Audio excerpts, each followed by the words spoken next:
Perkenalkan, nama saya Verina Reza Megantara, NPM 10050020095. Di sini saya akan menjelaskan tentang pengertian dan ukuran sel. Sel merupakan bagian terkecil dari tubuh. Bentuk, warna, beserta bagian-bagian dalam sel hanya dapat dilihat menggunakan mikroskop. Tubuh manusia tersusun dari jutaan sel.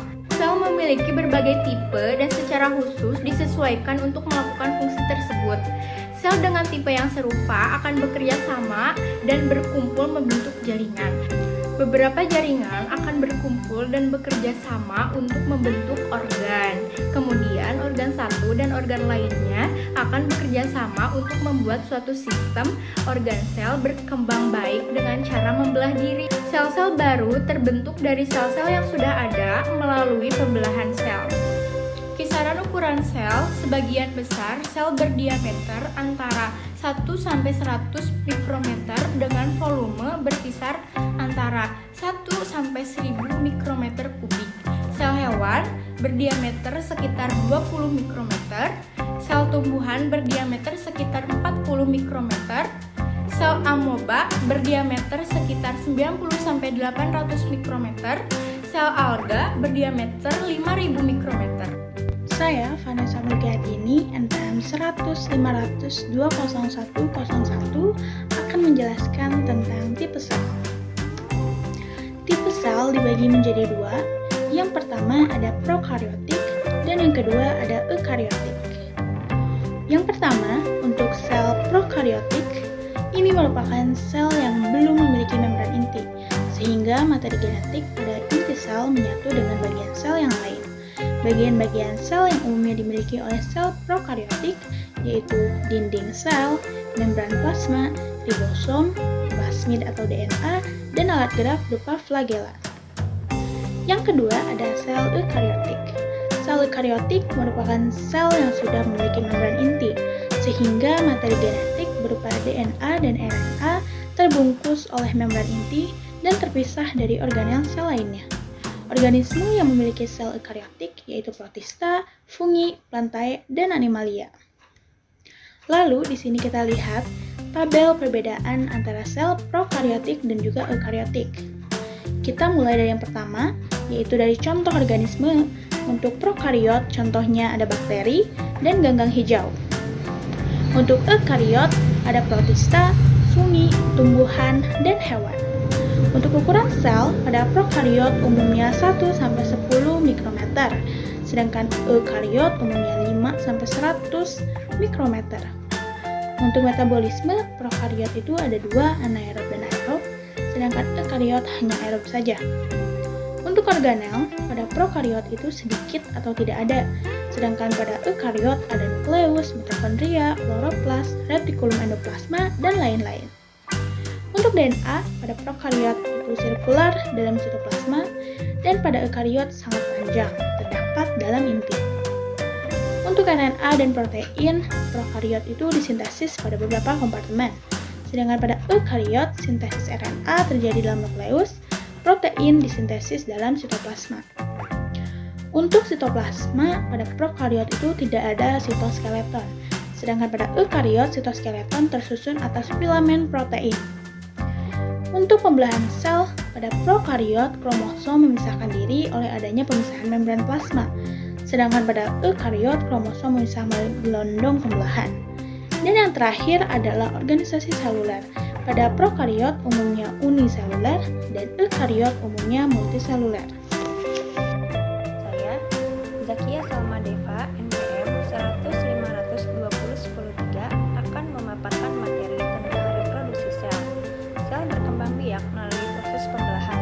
Pembelahan sel terjadi dalam dua cara, yaitu amitotik dan mitotik.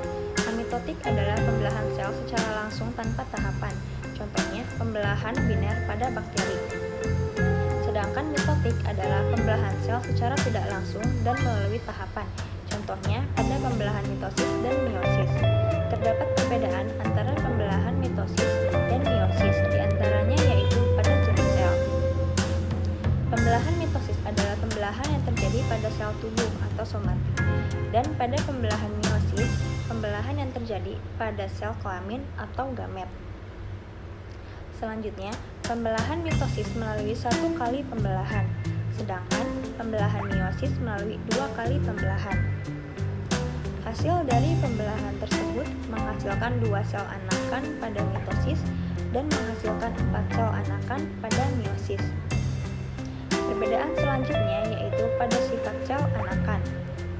Pada pembelahan mitosis, hasil 2 sel anakan bersifat diploid atau 2N dan sama dengan induknya. Sedangkan pada pembelahan meiosis, hasil 4 sel anakan bersifat haploid atau N dan berbeda dengan induknya. Tujuan pembelahan mitosis yaitu memperbanyak jumlah sel untuk pertumbuhan dan perkembangan. Dan pada pembelahan meiosis bertujuan untuk menghasilkan gamet melalui gametogenesis.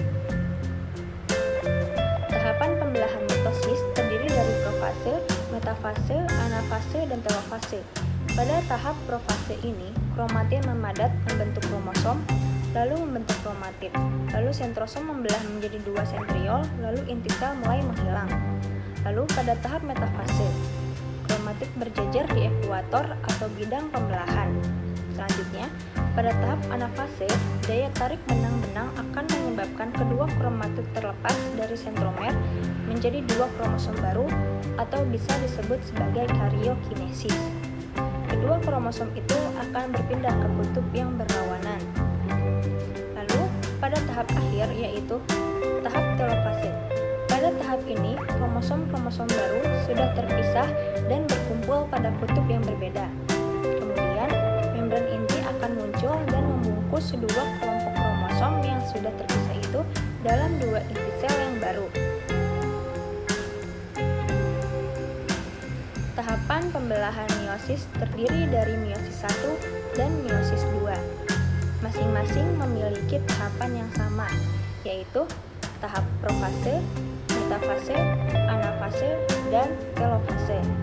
Meiosis 1 adalah tahap reduksi kromosom.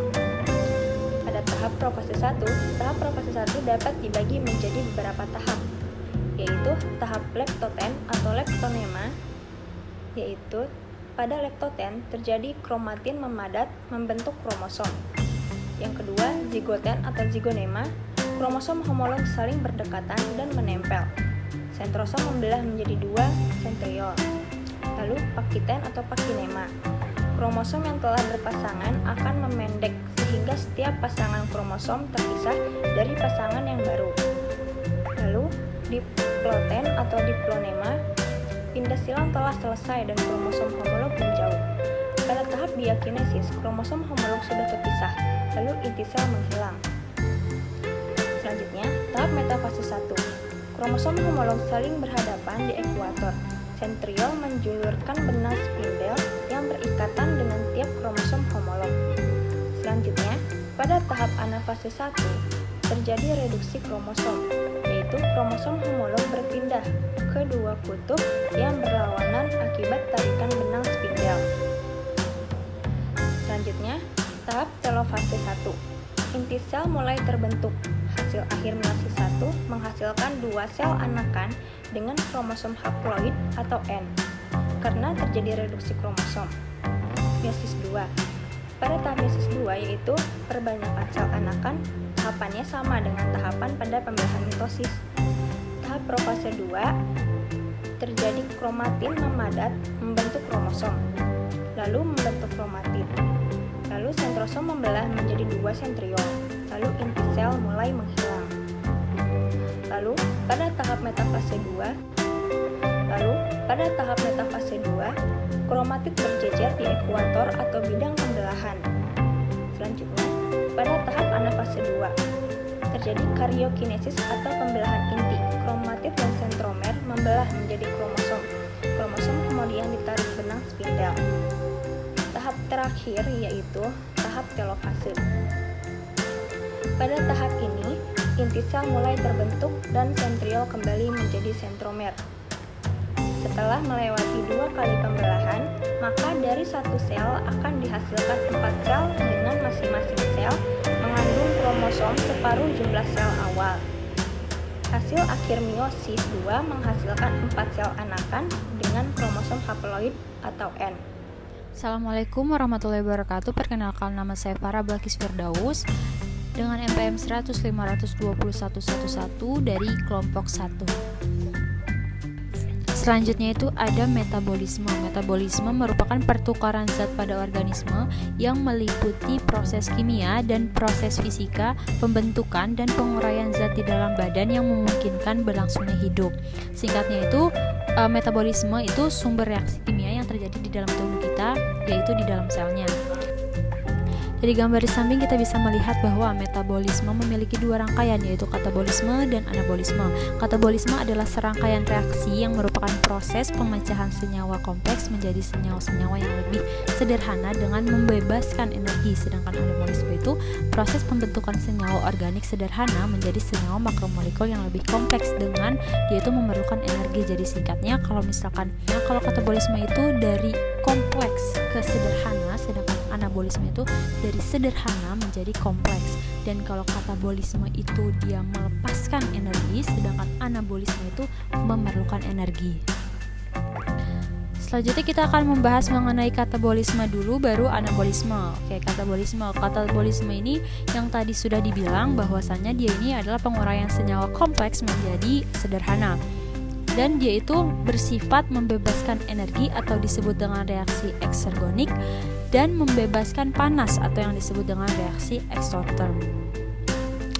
Di katabolisme ini dia itu terbagi menjadi dua, yakni aerob dan anaerob yang akan kita bahas selanjutnya. Oke, yang pertama aerob. Aerob itu memiliki 4 tahap, yaitu glikolisis, dekarboksilasi oksidatif, siklus Krebs, dan rantai transfer elektron. Bisa dilihat dari gambar di samping yang paling atas itu adalah proses aerob.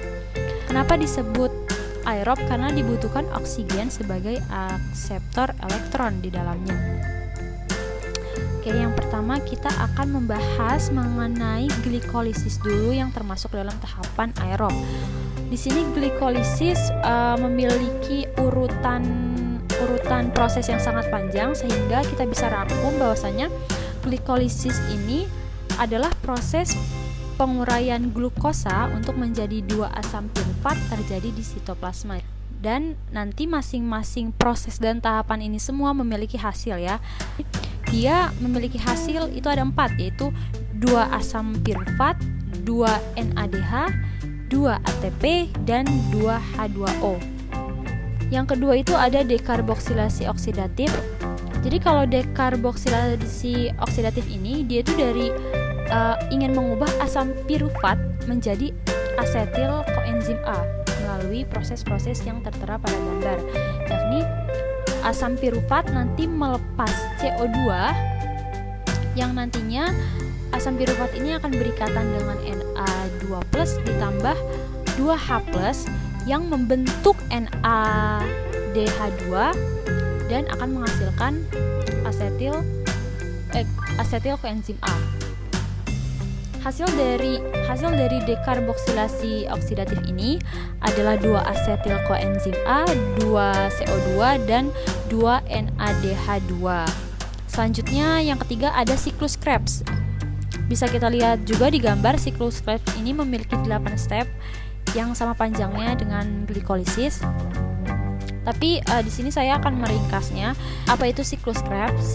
Siklus Krebs ini siklus penyelesaian penguraian glukosa dengan cara mengoksidasi turunan pirufat jadi karbon dioksida, dan dia itu terjadi di matriks mitokondria. Siklus Krebs ini memiliki hasil yaitu 6 NADH, 2 FADH2, dan 2 ATP serta 4 CO2. Dan selanjutnya kita akan membahas mengenai transport elektron, yang dimana dia adalah proses terakhir dari proses aerob. Transport elektron adalah proses terakhir untuk menghasilkan ATP H2O yang terjadi di membran dalam atau krista mitokondria. Nah, pada tahap ini elektron yang dibawa oleh NADH ditransfer ke berbagai pembawa elektron supaya energinya bisa digunakan untuk memompa proton. Lalu proses pengumpahan proton itu untuk menghasilkan apa? Yaitu untuk menghasilkan ATP, juga disebut dengan kemiosmosis. Nah, dari total semua proses aerob tadi, total seluruh ATP adalah 38 ATP. Dari mana saja? Yang pertama itu dari glikolisis. Glikolisis nanti akan menghasilkan 2 ATP dan 2 NADH atau 6 ATP. Dekarboksilasi oksidatif akan menghasilkan hanya 2 NADH atau 6 ATP. Terus siklus Krebs akan menghasilkan 2 ATP dan 6 NADH atau 18 ATP. Dan siklus Krebs juga memiliki terdapat 2 FADH atau 4 ATP. Maka jika digabungin itu akan menghasilkan 34 ATP ditambah 2 ATP dari glikolisis sama siklus Krebs tadi, maka menjadi 38 ATP. Diingatkan bahwa 1 NADH itu menghasilkan 3 ATP atau 1 NADH itu sama dengan 3 ATP dan 1 FADH itu sama dengan 2 ATP. Selanjutnya proses dari katabolisme adalah proses aerob, di mana proses anaerob ini memiliki arti proses pemecahan molekul yang berlangsung tanpa bantuan oksigen. Jadi bedanya kalau misalkan anaerob itu tidak memerlukan oksigen, sedangkan kalau aerob itu memerlukan oksigen. Nah, jadi bisa kita lihat pada gambar di samping.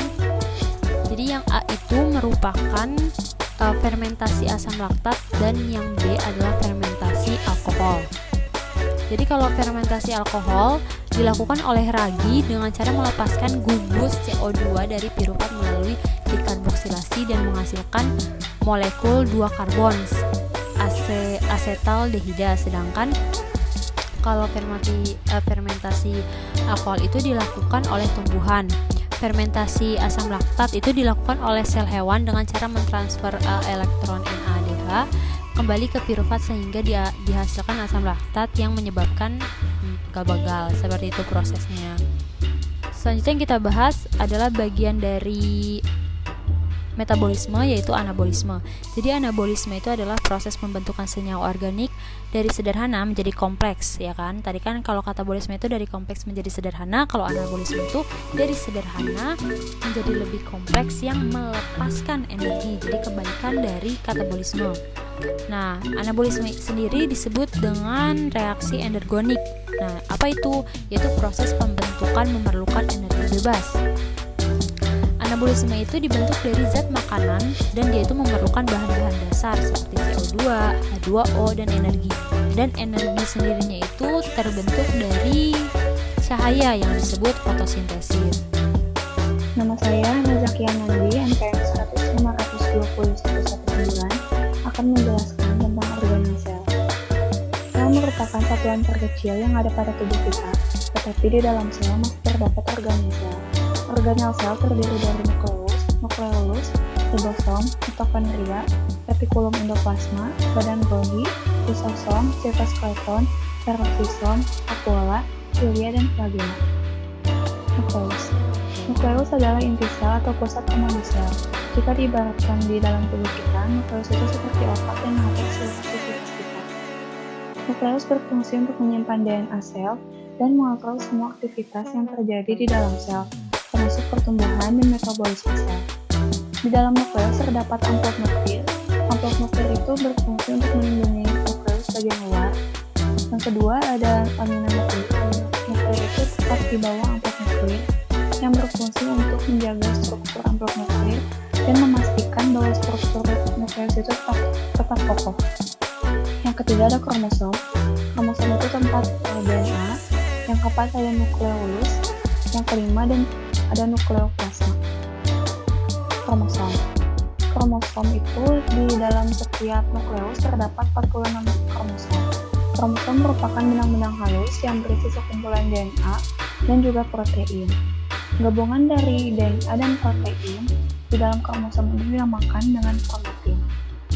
DNA dalam kromosom ini menyimpan informasi ciri khas setiap individu seperti jenis rambut, tinggi badan, warna mata, dan lainnya. Bismillahirrahmanirrahim. Assalamualaikum warahmatullahi wabarakatuh. Nama saya Idri Oktaviani dengan NPM 10050202123. Di sini saya akan menjelaskan teori genetik yang membawa informasi biologis dari setiap makhluk hidup. Struktur DNA terdiri dari suatu molekul besar yang kompleks dengan dua pita panjang saling berpilin, membentuk heliks ganda. DNA memiliki asam amino yang menyusun DNA, yaitu purin dan pirimidin. Purin terdiri dari adenin dilambangkan dengan huruf A dan guanin dilambangkan dengan huruf G, sedangkan pirimidin memiliki timin yang dilambangkan dengan huruf T dan sitosin dengan huruf S. Selanjutnya nukleolus. Nukleolus adalah benda bulat yang terletak di dalam nukleus sel eukariotik yang tidak dikelilingi oleh membran tetapi duduk di nukleus. Nukleolus adalah tempat berlangsungnya transkripsi gen.